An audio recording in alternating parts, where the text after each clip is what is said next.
Assalamualaikum warahmatullahi wabarakatuh dan salam sejahtera. Okay, InsyaAllah kali ini dalam video kali ini kita akan lihat tentang subtopik 4.3 iaitu kitar head. Okay, dalam dua subtopik sebelum ini kamu telah mempelajari tentang jenis pembiakan iaitu ada pembiakan seks dan juga pembiakan aseks. Kemudian dalam subtopik 4.2 kita ambil salah satu contoh pembiakan seks iaitu dalam manusia di mana kamu telah didedahkan dengan dua sistem pembiakan iaitu sistem pembiakan lelaki dan sistem pembiakan wanita. Kemudian kamu telah mempelajari tentang struktur, fungsi dan juga apakah persamaan juga perbezaan di antara kedua-dua sistem lah. Okay. Dan pada kali ini kita akan sentuh tentang kitar head. Okay. Okey, seperti mana yang semua sedia maklum, kitar head ini hanya akan dialami oleh perempuan. Okey, yang mana kitaran ini akan bermula apabila seseorang perempuan itu telah mencapai akil balik. Kalau ingat lagi, apakah itu maksud akil balik dari sudut sains? Dalam subtopik 4.2, dia bermaksud apabila seseorang individu tersebut telah berupaya untuk menghasilkan sel pembiakan, sama ada lelaki atau perempuan lah. Okey. So, salah satu tanda yang mana sistem pembiakan seseorang wanita itu telah matang apabila perempuan tersebut telah mengalami kitar haid. Okey.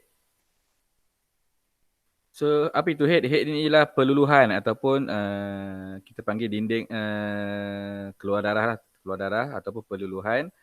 Apa yang luluh? Lapisan dinding uterus. Okey. Dan juga salur-salur darah yang mana dia akan mengalir melalui faras lah dan keluar. Okey. So, kitar head ini juga merujuk kepada satu siri perubahan yang berlaku pada dinding uterus dan ovari tersebut. Okey. So, kitar head ini adalah dia menceritakan ataupun dia menunjukkan tentang apakah yang telah berlaku pada struktur dinding uterus dan juga ovari bagi seorang perempuan lah. Okey, yang mana kitar ini melibatkan pembentukan dan juga pembebasan telur ataupun ovum yang telah matang. Okey, kita lihat satu-satu apa yang berlaku dalam kitar head lah. Okey. Okey, kitar head. Kitar head ini dikawal mostly oleh otak lah dan juga sistem endokrin atau sistem yang membebaskan hormon dalam tubuh badan kita lah, dua benda yang mengawal kitar head ini. Okey. Untuk secara normalnya, kitar head ini akan berlaku setiap 28 hari dan dia boleh berbeza mengikut individu, tetapi secara normalnya 28 hari lah. Okey. Yang mana kitar head ini akan ada beberapa faktor yang mempengaruhi seperti pengambilan nutrien, perubahan berat badan, perubahan emosi dan juga tekanan mental lah. Okay, jika pada bulan tersebut dia akan ada pengambilan nutrien yang berbeza dengan bulan selepasnya, kemungkinan kitar head itu akan lain lah sedikit berbanding bulan-bulan sebelumnya. So dia akan bergantung kepada beberapa faktor yang disebutkan sebentar tadi. Okay. So ini adalah gambaran ringkas tentang apakah yang berlaku dalam kitar head. Okay, kamu dapat tengok nombor 1 sampailah nombor 28 secara ikut arah jam lah. Dan kalau kamu lihat dia dibahagikan kepada 4 fasa. Okay. Hari yang pertama sehingga hari yang kelima kita namakan dia sebagai fasa head. Hari yang keenam sehingga hari yang ke-11 kita namakan sebagai fasa pemulihan lah. Ya, apa yang berlaku setiap fasa kita akan ceritakan nanti. Kemudian hari ke-12 hingga hari ke-17 dinamakan fasa subuh. Kerana ada satu proses yang berlaku pada hari ke-14. Kita namakan dia sebagai pengovulan. Apakah itu pengovulan kita akan lihat nanti. Dan kemudian pada hari ke-18 hingga hari ke-28 adalah fasa prahid lah. Okey. Okey, pada fasa haid, pada hari ke-1 dan hari yang ke-5 lah. Okey. Apa yang berlaku? Okey, lapisan dinding uterus ataupun salur darah yang ada pada dinding uterus tersebut akan diluluhkan. Okey, disebabkan oleh apa? Ovum yang tidak bersenyawa lah. Ya, so boleh bayangkan ini adalah dinding uterus bagi wanita yang dah matang lah, yang dah boleh menghasilkan ovum. Okay, jika tiada ovum tersebut tidak mengalami persenyawaan, maknanya tiada sperma masuk untuk bersenyawa dengan ovum tersebut, maka lapisan uterus yang terhasil ni akan terurai. So dalam bawah lapisan uterus ni akan ada salur-salur darah. Salur darah ni pun akan turut sekali terurai dan akan mengalir keluar lah.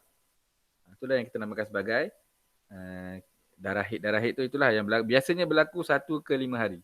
Boleh jadi panjang ke? Boleh, mengikut individu lah. Okay, ini adalah yang normal, secara normalnya.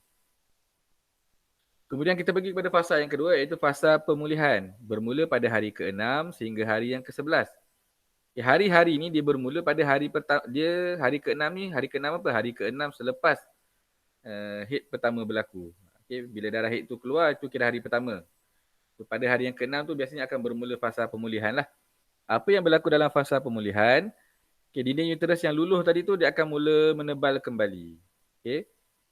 Kan dah luluh semua dah hilang melalui darah head kan. Pada hari pertama sehingga hari kelima. Pada hari ke-6 dia akan dibina semula.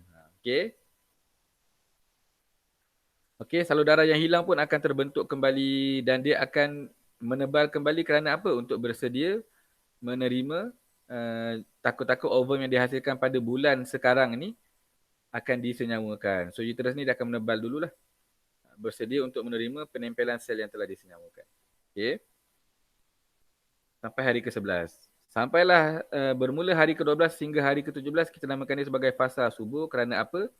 Pada ketika itu ovum telah dibebaskan. Okay, ini ovari. Struktur luar ni ini adalah ovari. So ovum dihasilkan di sini dan akan dilepaskan ke dalam tiub falopio ini pada hari ke-14. Okay, pada hari ke-14 selepas head yang pertama berlaku lah. So pada hari ke-14 tu kita panggil dia sebagai pengovulan, hari pengovulan.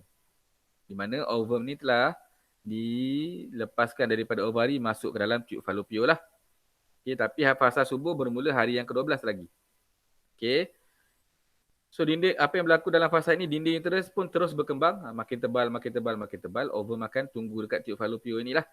Jika ada sperma yang berjaya sampai, maka dia akan disenyawakan. Jika tiada, inilah yang akan berlaku.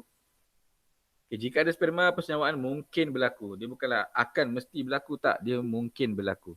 Okay. Pergilah kepada fasa yang terakhir, fasa prahid. Bermula pada hari ke-18 hingga hari ke-28. Apa yang berlaku? Pada ketika ini, dinding uterus terus menebal dan akan ada banyak salur darah lah. Maksudnya dia dah ready dah untuk menerima jika berlakunya persenyawaan di antara sperma dan juga ovum. Okay. So jika ni situasi pertama, jika berlaku persenyawaan di antara hari yang ke-12 tadilah sampailah ke hari yang ke-28 ini. Okay. Jika berlaku persenyawaan, okay, ovum bersenyawa dengan sperma, dia akan menghasilkan embrio. Okay. So embrio ni dia akan bergerak daripada tiub falopio, dia akan menempel ataupun melekat pada uterus ni sama ada kiri atau kanan. Okay.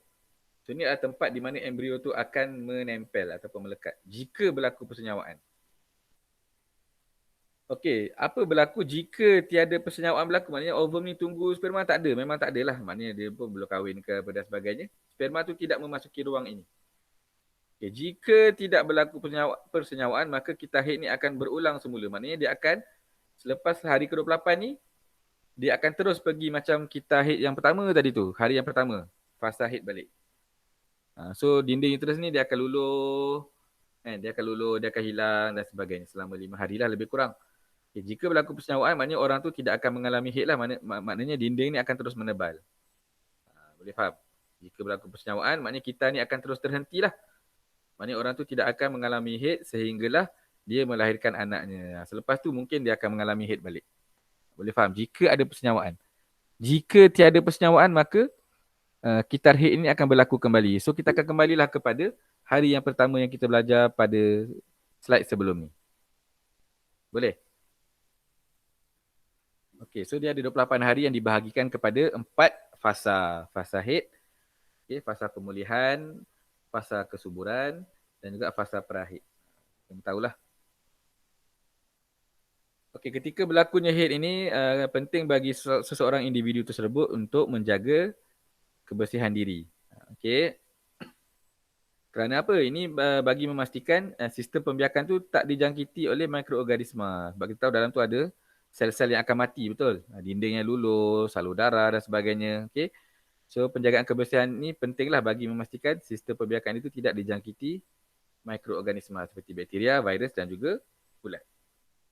Okay. Apa yang perlu dilakukan? Okay, seorang wanita tersebut perlulah sentiasa menukar tuala wanita tersebut sehingga 3 atau 4 kali seharilah. Okay, bagi mengelakkan